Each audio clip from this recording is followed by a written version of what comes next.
muy bien, muy buenas tardes a todos y a todas los que nos escuchan, los que nos ven. Yo soy Julián Portilla, profesor en Champlain College en el estado de Vermont, en Estados Unidos, y hoy tengo el gran placer de tener a Ariel Cejas Mellare, con quien vamos a platicar de muchas cosas. Ariel es procurador penitenciario adjunto de la República Argentina, docente de la Universidad de Buenos Aires y la Universidad de San Isidro. Ariel, buenas tardes, ¿cómo estás, mi amigo? Buenas tardes, Julián. Muchísimas gracias por la invitación. Es un placer estar acá. Bien, bien, bien, excelente. Pues mira, tenemos poco tiempo, Ariel, y tú y yo hemos platicado un poco de tu rol institucional y vamos a hablar de un caso, y en donde pues, te voy a hacer un montón de preguntas acerca de cómo trabajas en ese momento de crisis tan álgido. Tú eres alguien quien está muy familiarizado con la negociación y la mediación, pero también hay esta situación muy particular de la cual vamos a hablar, en donde esa negociación se dio en una crisis, en medio de un motín. Entonces, primero quisiera que nos contaras un poco sobre este rol tan particular. Me parece muy interesante que el Estado tenga este rol. Cuéntanos un poco de ese rol de la institución y de dónde sale este rol que tú ejecutas. ¿Cómo no, Julián? Bueno, la Argentina, a mí me gusta decirlo, siempre fue pionera en materia de derechos humanos. Tiene un largo antecedente en estos temas. Fue uno de los primeros en ratificar el protocolo facultativo contra la tortura. Y creó hace más de 15 años un organismo especializado para monitorear todos los lugares de detención en establecimientos federales, así sea cárceles, comisarías, establecimientos de prefectura, gendarmería, digamos, de las distintas fuerzas que componen en la Argentina. Y eh, este rol que se le da a este organismo, venimos a decir que es, con esta competencia, es único en el mundo porque le da amplias competencias para ingresar, para monitorear sin previo aviso, eh, hacer denuncias ante violaciones de derechos humanos, hasta inclusive si hay una grave violación a los derechos humanos, querellar al Estado por esa violación. Y por supuesto, tenemos permanentemente diálogo con las autoridades, con los detenidos, tratando siempre de trabajar y mediar en algunos de los derechos que se le están cercenados por distintos motivos, ¿no? Ya sea de salud, familiar, recreación, alimentación, etcétera. Así que la Argentina hace más de 15 años que tiene por ley este organismo, y la verdad que es un orgullo estar trabajando con gente muy comprometida en esta difícil temática. Sí, sí, sí, vaya que es difícil. Entonces, el rol de ustedes, alguien, algún encarcelado encuentra que hay algún problema con su trato o observa algún problema, ¿les hablan ustedes van y hacen una investigación o cómo funciona? ¿Cómo se activa el mecanismo de ustedes? Claro, primero hay varias formas de comunicarse a la Procuración. La Procuración tiene como un teléfono que es un 0800, para que se puedan comunicar del interior de las penales. También teléfonos de línea, o recibimos también cartas. Bueno, ahora ya tantas cartas no, pero más que nada correos electrónicos en la página de la Procuración. Y por supuesto visitas de familiares al organismo. Eh, la verdad que la pandemia nos ha trastocado a todos, ¿no? Y por supuesto los organismos de control, con lo cual tuvimos que, digamos, refundar algunas cuestiones de cómo actuar en la cárcel ante ante la imposibilidad a veces de hacer el monitoreo que hacíamos asiduamente. y trabajar más con videollamadas, con algunos sí monitoreos, pero como era menos frecuente tuvimos que aumentar otro tipo o implementar otro tipo de medios. Y bueno, por supuesto, ante una denuncia, nosotros actuamos, vamos a la unidad, entrevistamos a la persona en forma privada. Si es una cuestión de algo grave, por ejemplo, una agresión física, un maltrato constante o alguna cuestión más grave, nosotros realizamos un procedimiento especial para hacer esa denuncia que consiste en un consentimiento justamente de la persona firmado, porque si no tenemos ese consentimiento no se hace la denuncia. Y si también tiene consentimiento, por supuesto, de que lo examine un médico independiente conforme al protocolo de Estambul de la Procuración Penitenciaria. Ahora sí, y en base a eso se hace la denuncia penal y el seguimiento de esa denuncia. Ahora, si es una cuestión de otro tipo de derechos que están cercenados, se trabaja de otra forma, mediante una recomendación, mediante una nota, y por supuesto, siempre, siempre, siempre, mediante el diálogo con las distintas autoridades, ¿no?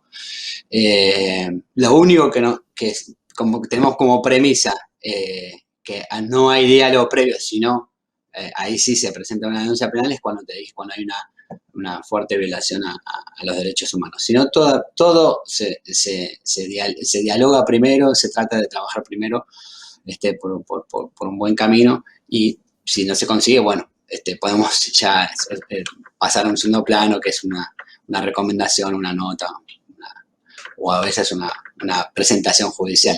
No una denuncia, pero una presentación judicial. O sea, digamos que hay una frontera o una raya que no se cruza para cuestiones que van más de tipo formal, pero en general los casos en donde están involucrados son cosas que se negocian.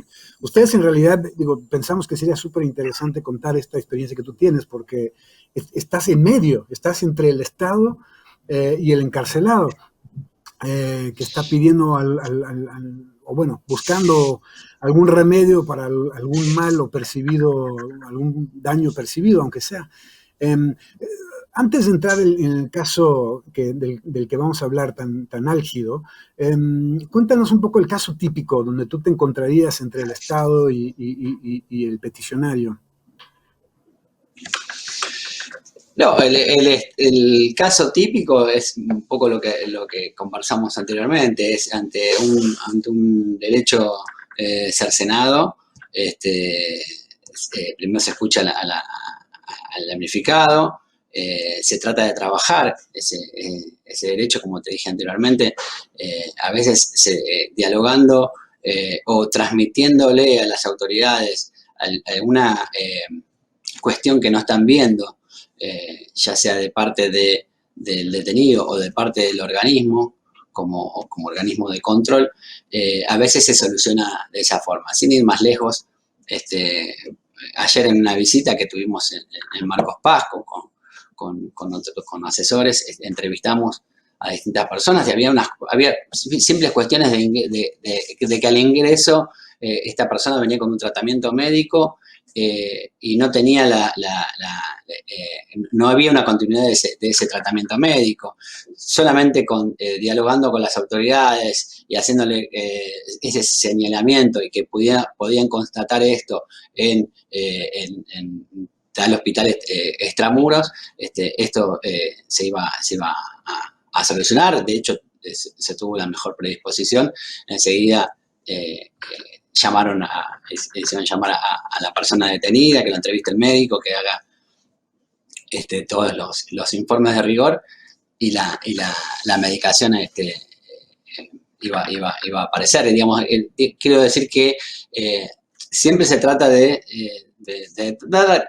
a veces son muchos los detenidos y es imposible a veces que las autoridades también tengan esas entrevistas, más allá de que es una obligación o habría que interesarse más por la cuestión de la persona, pero bueno, sobre todo en los complejos grandes donde es más es más difícil esa cercanía, creemos que tenemos que actuar en ese sentido. Después, a veces, como nosotros también que somos Estado, tenemos ese rol, digamos, más fuerte también estamos hablando entre también Estado, porque las fuerzas de seguridad son parte del Estado, y bueno, y a veces sí ya tenemos que recurrir a alguna instancia superior o a alguna instancia mucho más grave, que es una denuncia penal. Pero como te reitero, como siempre, primero dialogar. Claro, claro, yo supongo que los encarcelados han de estar muy contentos de verte, deben estar muy contentos de tener ese recurso al cual pueden acudir. ¿Cómo los percibe el Estado, las autoridades a ustedes en sus funciones? ¿Los ven como una irritación? ¿Están contentos de tenerlos? ¿Cómo es esa relación? Bueno, la relación con la Procuración Penitenciaria fue cambiante. En un principio generaba, por supuesto, como todo órgano de control, genera al principio un rechazo o una mala relación, digamos, o una relación distante y cortante, o no transmitir una información lo más real posible. Pero después con el tiempo y viendo que digamos, la consecuencia de la procuración penitenciaria, en cómo se trabaja, siempre con respeto, pero firme en las convicciones, yo creo que hemos entablado una muy buena relación, sobre todo con algunos directores, con algunas autoridades de los distintos ministerios de justicia. Pensá que hace muchos años que estamos y bueno, han cambiado muchos gobiernos. Con algunos hemos tenido más diálogo con otros, con algún funcionario más diálogo con otro, pero la procuración penitenciaria es aceptada, receptada y respetada, yo tengo que decirlo, por todas las autoridades que pasaron por el Ministerio de Justicia, por las fuerzas de seguridad. Así que en ese sentido creemos que ha sido un avance muy grande.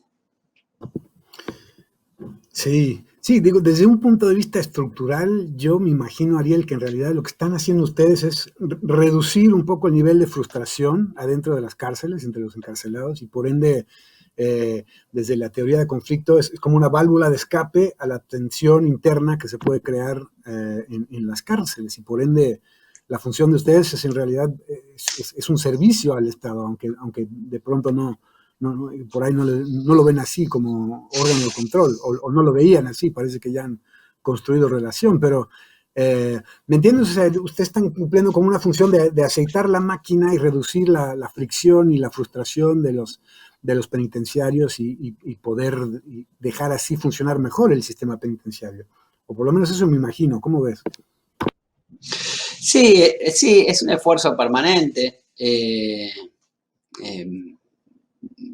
Yo creo que esa fricción que vos decís o esa frustración la trabajamos todos los días, ¿no? Con las visitas, con el diálogo, y yo insisto mucho con esto, el tema del diálogo, que para nosotros es primordial. Tenemos distintos equipos y eso también ayuda muchísimo, porque hay distintos equipos que trabajan en la procuración para distintas temáticas y distintas formas de abordar. Para que se entienda, está, por ejemplo, un equipo que está permanentemente en las unidades, que son los que más diálogo tienen con las unidades o con las fuerzas. Después hay otros equipos que tienen una mirada más por arriba, que no tienen digamos, el aceitamiento de todos los de ir permanentemente. Entonces, a veces, digamos, la relación es distinta y te permite tener otra mirada, o por lo menos poder señalar otra cuestión que al que está en el día a día le es más difícil también. No sé si se entiende lo que quiero decir. Después tenés otro tipo de equipos cuando el derecho cercenado se convierte en un delito ya, como hablamos anteriormente, con malos tratos o torturas, que ya tiene otro tipo de adaptación mucho más fuerte. Entonces, es un trabajo de todos los días de distintas miradas, ¿no? Sí, sí, sí, sí. Bueno, y todo esto suponiendo tiempos normales, ¿no? Prepandémicos, en condiciones más o menos normales, Exacto. diálogo constante, trabajando. Luego llega la pandemia, que para los que no estamos encarcelados, pues nos genera ansiedad y sabemos que dentro de las cárceles en todo el mundo fue un vector muy fuerte para la transmisión del COVID, el hecho de estar tan cerca. Entonces, para ir llegando a esta anécdota que nos vas a contar, en donde tú estuviste muy involucrado en la mediación de un conflicto muy grave y de crisis, ponnos un poco de contexto de cómo va afectando la vida en cárcel la pandemia y luego qué tensiones se van dando adentro de la cárcel a raíz de la pandemia. Eh, sí, bueno, la pandemia, la verdad que no tengo no voy a decir nada nuevo, nos sorprendió a todos, pero a los que más los sorprendió o a los que más eh, eh, mayor desesperanza generó por una cuestión de desinformación, por una cuestión justamente de un contexto de encierro, de falta también como lo hemos hablado en algún momento, de falta también de recursos, ¿no? Y de imposibilidad también de distanciamiento y de un montón de cuestiones que nosotros en el medio libre podemos tener, eh, fue en los contextos de encierro. Los contextos de encierro. Entonces, la verdad que generó mucho malestar, inquietud, desolación, como te dije anteriormente. Y bueno, y eso hizo que en algunos lugares esta falta a veces también de diálogo por la coyuntura hizo que eh, en algunos lugares se tomase alguna medida más de mostrar cómo estaban viviendo y sosteniendo esta pandemia. Por ejemplo, particularmente en el caso de Devoto, que creo que es lo que me estás preguntando. Sí, sí, sí, entonces mucha ansiedad por fuera y mucha más ansiedad adentro, ¿no? En las cárceles.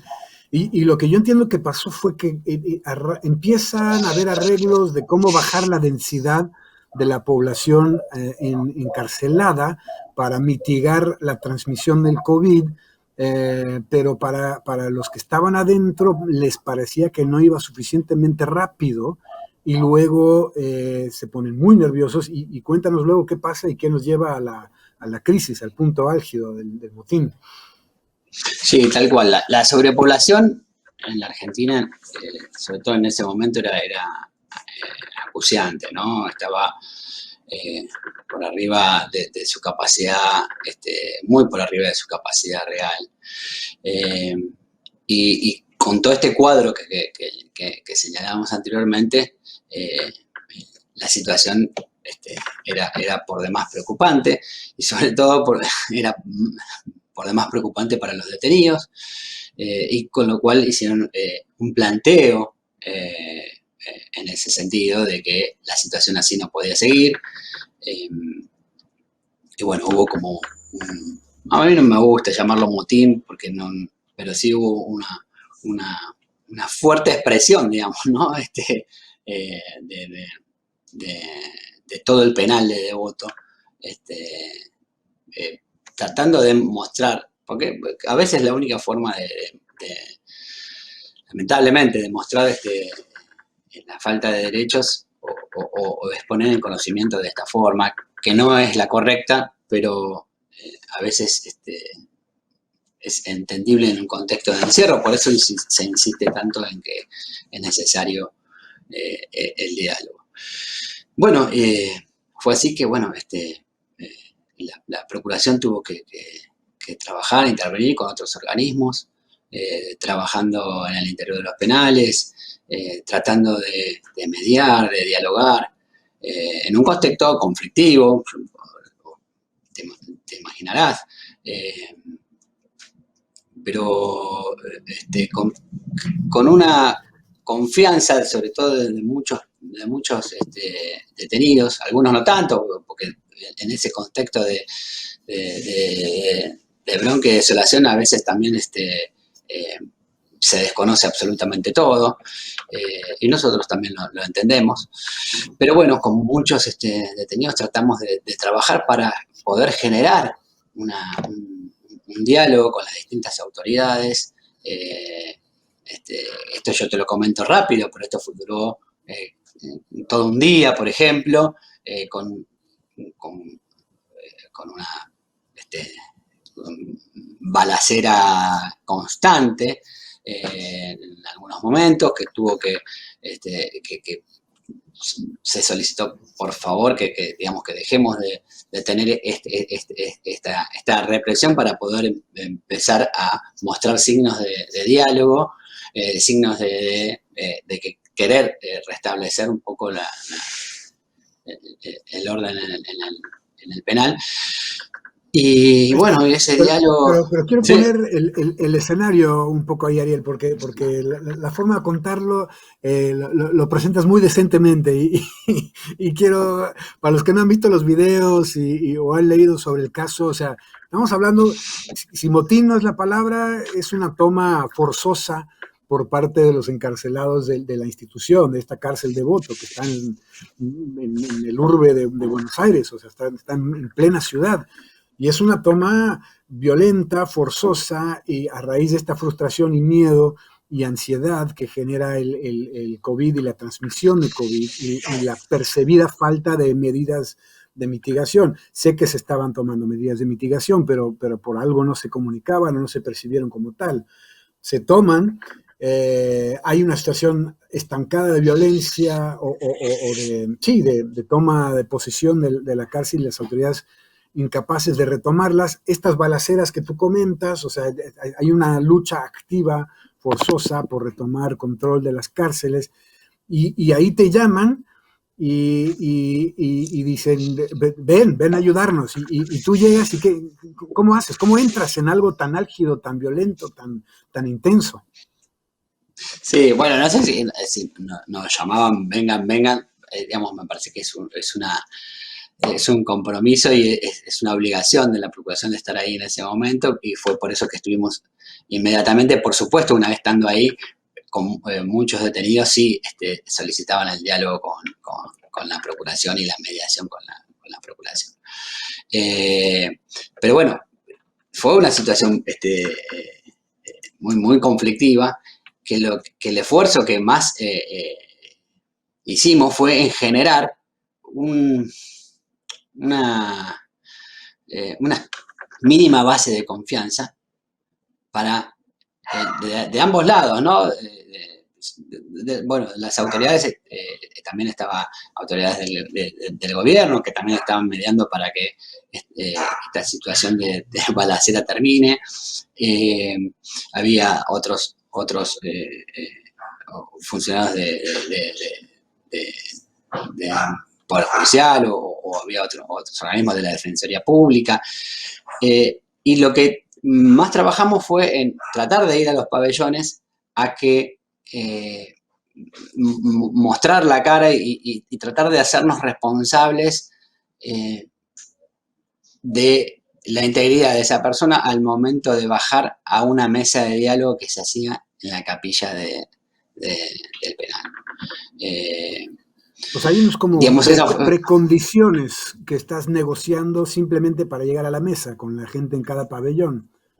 Necesitaban garantías sí, de poder participar. Y en un contexto muy complicado que muchos detenidos con razón tenían miedo a una represión al momento de salir del pabellón. Entonces, bueno, lo que se intentó es ponernos en el medio de ese camino entre el pabellón y la capilla, que es un camino largo.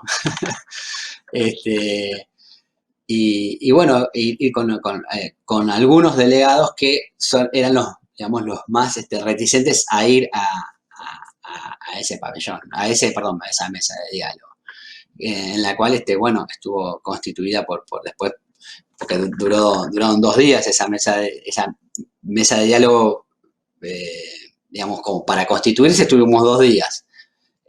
Ese mismo día y al otro día donde hubo horas y horas de charla y de conversación hasta que llegamos a un acuerdo de trabajar distintos puntos, ¿no?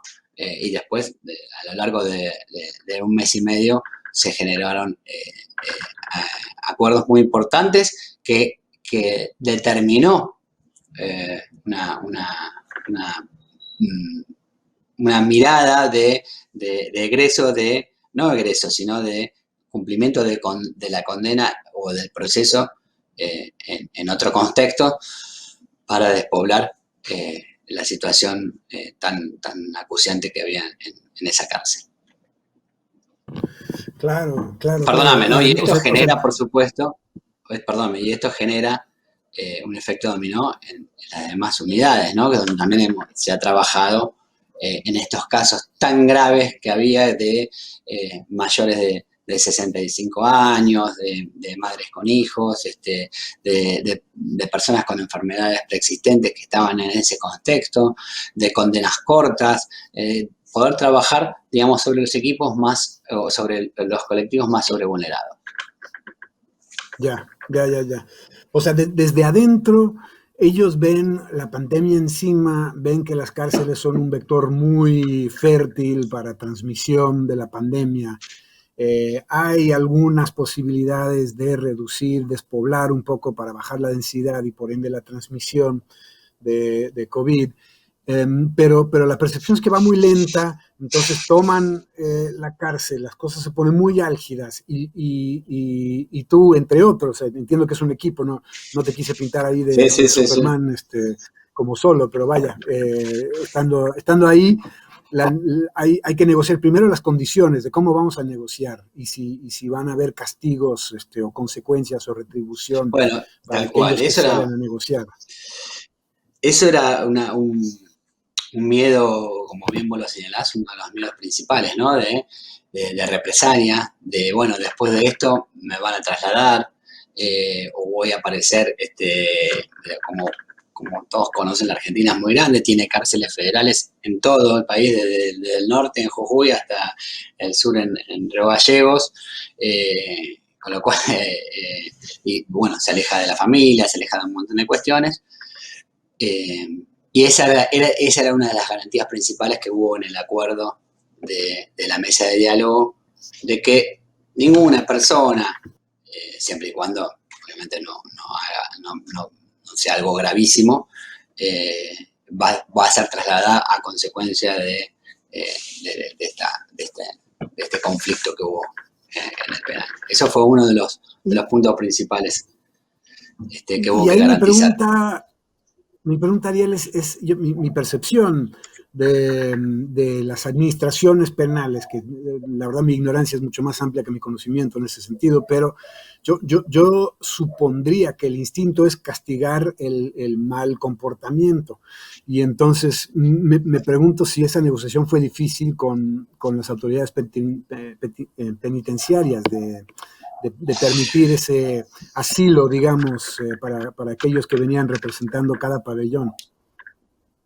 Bueno, hubo distintas miradas, hubo miradas más de generar traslados, ¿no? Que esto sea una consecuencia, que esto tenga una consecuencia, ¿no? Y hubo otra mirada, sobre todo desde el Ejecutivo, de tratar de que no haya estos traslados, que esto podría generar también ese efecto de venganza que estábamos tratando de que no se concrete o que no se vea.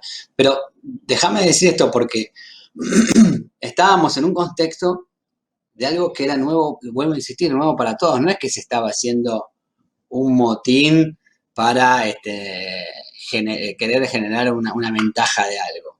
Estábamos hablando de, creo que es la peor pandemia que tuvimos en el mundo, o por lo menos que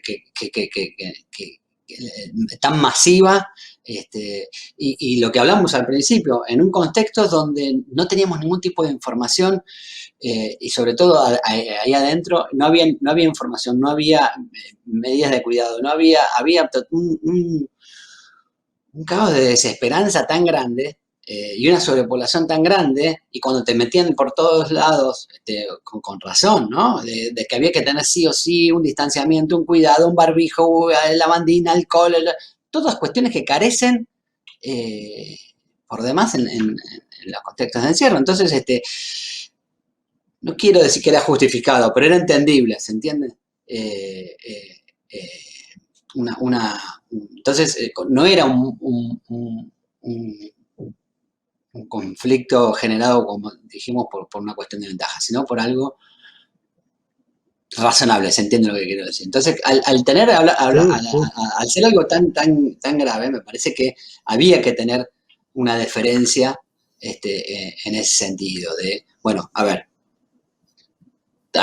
esto que pasó está mal, lo que hicieron está mal, pero ¿es entendible? Bueno, sentémonos a dialogar y trabajemos a ver cómo podemos solucionar esto, cómo podemos solucionar el tema de los recursos, cómo podemos solucionar el tema de la sobrepoblación, y cómo llegamos a esto, a que esto no se propague, ¿no?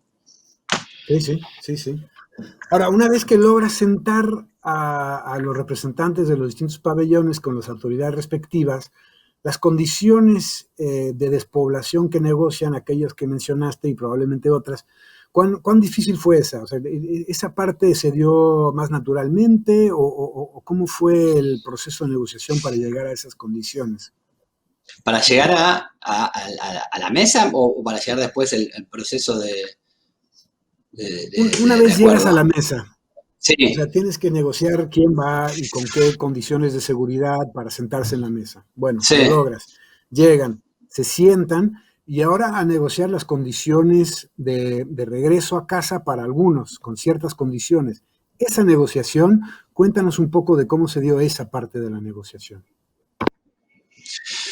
Bueno, ahí fuimos garantes, sobre todo de esos pabellones más complicados que tenían ese temor legítimo, sobre la represión de cuando se volvía a casa, como decís vos, cuando se volvía al pabellón. Así que luego de varias horas de, de trabajo y de discusión, donde desde las mismas fuerzas se decía que no iba a haber represión, eh, la, todavía estaba, la palabra era muy frágil, la creencia de esa palabra. Entonces, eh, garantizamos el acompañamiento, ¿no? De la vuelta a los pabellones, eh, con nuestra presencia y la presencia de otros organismos, eh, y acompañamos el traslado e ingresamos al pabellón con los detenidos. Hablamos con ellos, que se veía que no iba a haber ningún tipo de represión, y la verdad que también había una cierta alegría, sobre todo de todos porque bajan dos, ¿no? De cada pabellón, pero adentro hay 40, 50, 60 personas más, que son las que están también más sufriendo y ni siquiera sin saber qué es lo que se está acordando, y también estaba el peso también de los delegados, ¿no? Porque vos, cuando vos llegás al pabellón, tenés que decir qué se está dialogando y qué se está acordando. Pero había como una alegría de que, a ver, que se entienda, entre comillas, se terminó esa situación tan fea de ese día que se estaba viviendo, esos 2 días que se estaban viviendo. Después hubo otro trabajo de mantener ese diálogo, mantener ese acuerdo, ¿eh? y que ese acuerdo no se caiga y que en los pabellones también no repercuta de, no, están violando el acuerdo, ¿no? Entonces había que estar siempre con un sentido de presencia, de diálogo y de información permanente. Claro, o sea, es todo un ciclo. La llegada a la crisis, la negociación de condiciones para sentarse a negociar, la negociación y luego el monitoreo de la implementación para no Tal volver cual. a caer en la misma situación. O sea, no es llegar un día a negociar y firmar y chao, nos fuimos todos a casa, nada que ver. No, Oye, hubo que.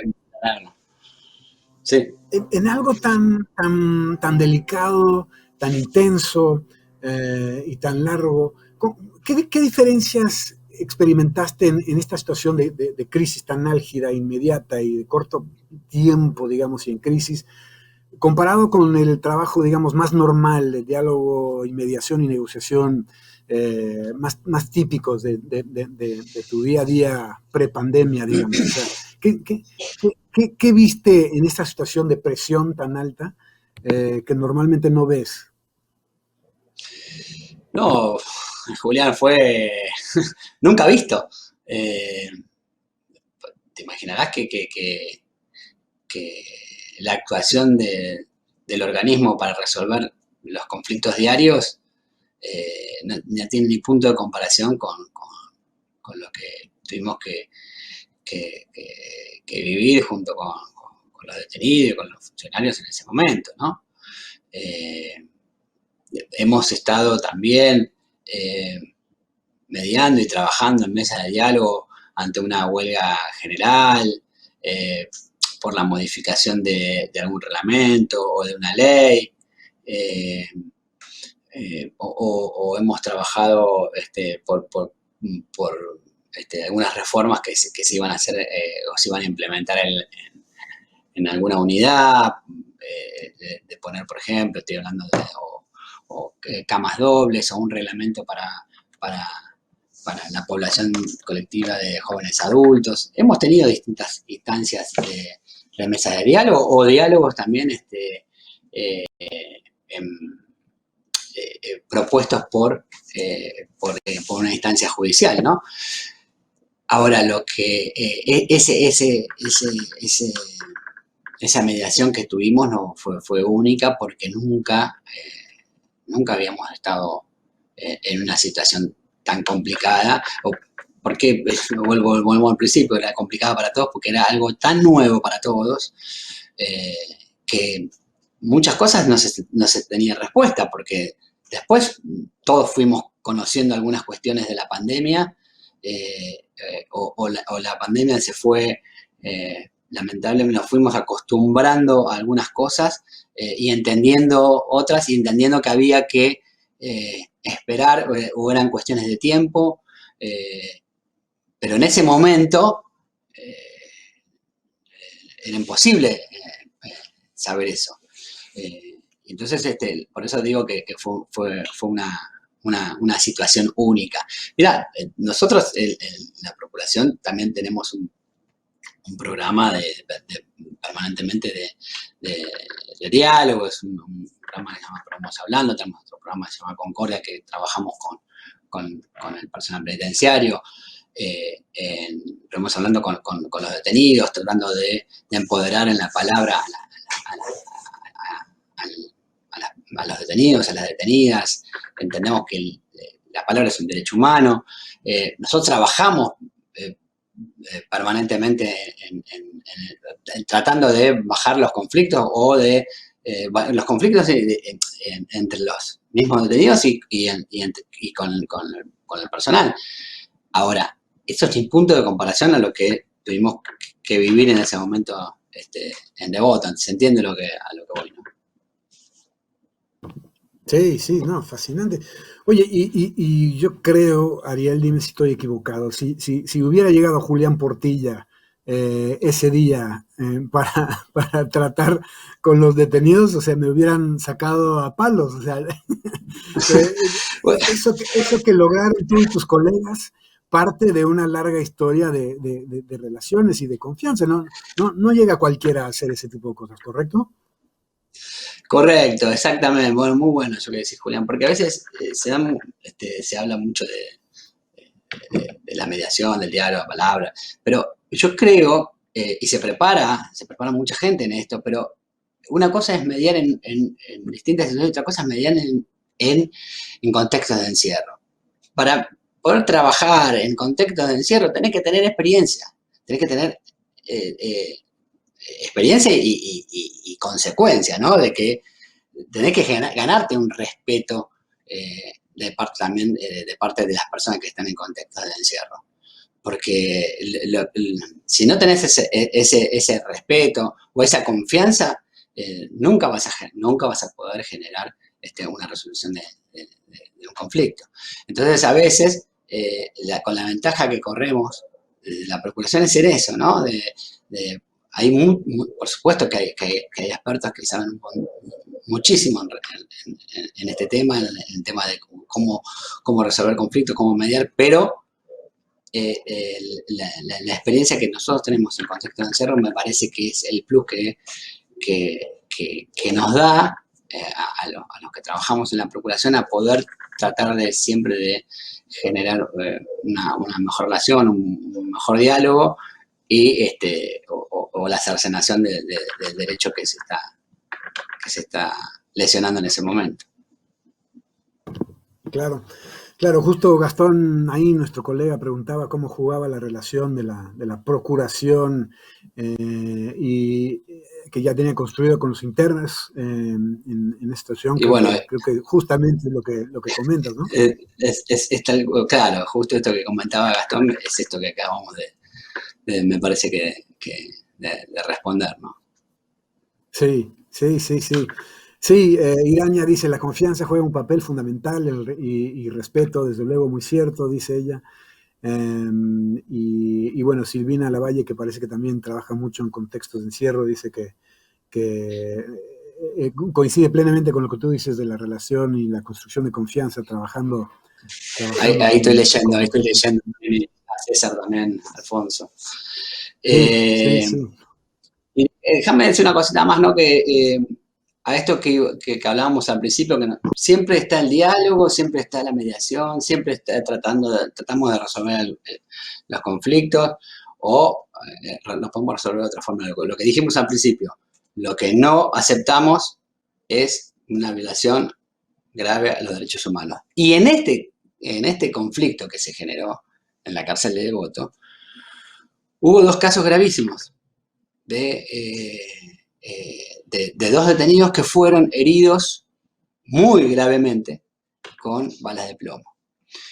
Y esto es algo que es inconcebible, inaceptable en democracia, en un contexto de encierro, digamos, ninguna represión se debe reprimir con balas de plomo, pero mucho menos en un contexto de encierro, ¿no? Que se entiende que ni siquiera se puede uno evadir.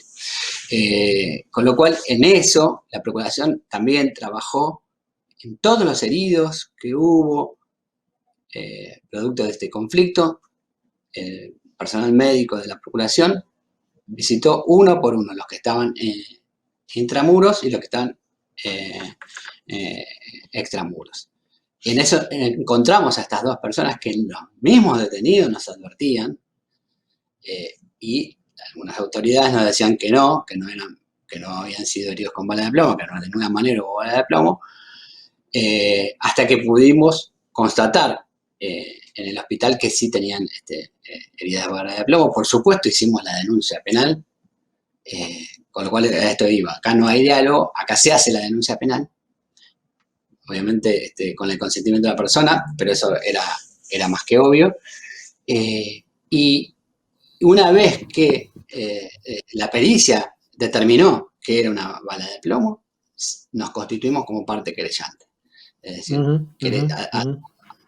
el diálogo y el acuerdo que pudimos haber llegado para despoblar y para trabajar judicialmente en las distintas precisaciones, bien. Ahora, esto no. Esto se querella por esta grave violación a los derechos humanos a la fuerza de seguridad. Ujú, ujú. Sí, sí, sí, sí. No, y qué interesante rol tener esa doble función, tanto el de dialogar como el de procesos penales. Oye, tenemos poco tiempo, Ariel, que nos queda, pero ¿qué te llevas? O sea, de lección cuando te sientes con tu mate por las mañanas, los fines de semana y te pones a pensar en la Siempre está el experiencia. mate. Ahí está, ahí está, ahí está. El mate argentino siempre ¿Qué? está. Por supuesto. Eh, ¿qué te llevas? ¿Qué lecciones, qué aprendizajes te llevas que No, traes en el bolsillo siempre a partir de eso? todos los días, la verdad que todos los días. Eh, siempre yo, más que aprendizaje, yo lo que siempre comento y les digo, bueno, en reuniones de trabajo es, nunca dejémonos de sorprender o de conmover de algún tema, de algunas cuestiones que hemos visto en contexto de encierro o que estamos trabajando. eh, Nunca dejemos de sentir algo o si no nos genera absolutamente nada, ese día que no nos genera absolutamente nada, quiere decir que te ganó el sistema, que ya no podés seguir trabajando en, en situaciones conflictivas, ya no podés seguir trabajando en un monitoreo, ya no podés seguir trabajando en una fiscalización de los lugares de encierro o de defensa de los derechos de las personas privadas de libertad. Ya no vas a poder aportar más nada. Yo creo que, y es el día de hoy que siempre, por lo menos lo que me pasa a mí, al principio, por supuesto, uno se ha conmovido hasta las lágrimas en algunos casos, se ha indignado, a veces uno trata de no perder la calma, pero ante distintas cuestiones pude haber tenido un tono de voz muy imperativo, muy duro, eh, pero vuelvo a lo mismo, si no me llega a indignar algo o molestar algo, es que tendríamos que irnos y trabajar en otra cosa. La verdad que es lo que a mí lo que más me satisface este lugar es, y a veces con amigos y familia también, cómo pueden trabajar en esto, y la verdad que a nosotros nos gusta, nos satisface y sentimos que estamos eh, haciendo algo por el otro, que para nosotros ese es el leitmotiv, ¿no? Buenísimo, buenísimo. Oye, me parece que desde la teoría de nuestro campo, tu institución y tu labor es parte de una infraestructura de paz, que al final del día maneja un poco la frustración dentro de un contexto bastante frustrante, es decir, en las cárceles, ¿no? Que son situaciones muy, muy difíciles, muy duras. Y me parece que el trabajo que tú haces y de tu institución es súper importante. Hay mucho que aprender para otros sistemas penales en el continente y en el mundo, seguramente. Y bueno, esta lección con la que nos dejas de no dejar de sorprenderse, de aprender, de conmoverse por lo que estás viendo, yo creo que aplica no solo al trabajo que tú haces en las cárceles, sino para todos los trabajos de mediación, sea en el ámbito familiar, en el ámbito laboral o en el político, en donde trabajamos varios. Ariel, se Está nos ha muy bien. acabado Y el acá tiempo. veo mucha gente que está coincidiendo con nosotros, Juan. Julián. Sí, sí, sí, sí, totalmente. Mucha sintonía de colegas, de amigos, de amistades. Y bueno, te quiero dar Qué bueno. las gracias, Ariel. Gran caso, gran historia, gran labor, gran institución en donde estás. Y muchas gracias por compartir este tiempo para los que estamos asistiendo en el Congreso. No, no, Julián, el agradecido soy yo, con vos, con Gastón, con Leonardo, con la Fundación Mediar. La verdad que para nosotros, para la Procuración Penitenciaria, es un placer estar acá, por darnos esta oportunidad y este tiempo, ¿no? De poder, porque a veces siempre se busca, ya lo hablamos en un momento, se busca lo feo, lo amarillo el título, y acá tuvimos la oportunidad de hablar, de dialogar, de ver distintas matices, de podernos expresar de todas estas situaciones y estos conflictos de una manera muy muy buena, muy tranquila, así que yo les agradezco muchísimo a todos ustedes Muy y a bien, todos los que están Ariel. Muchas escuchando. felicidades. Bien, hasta pronto. Gracias a todos por escuchar. Gracias.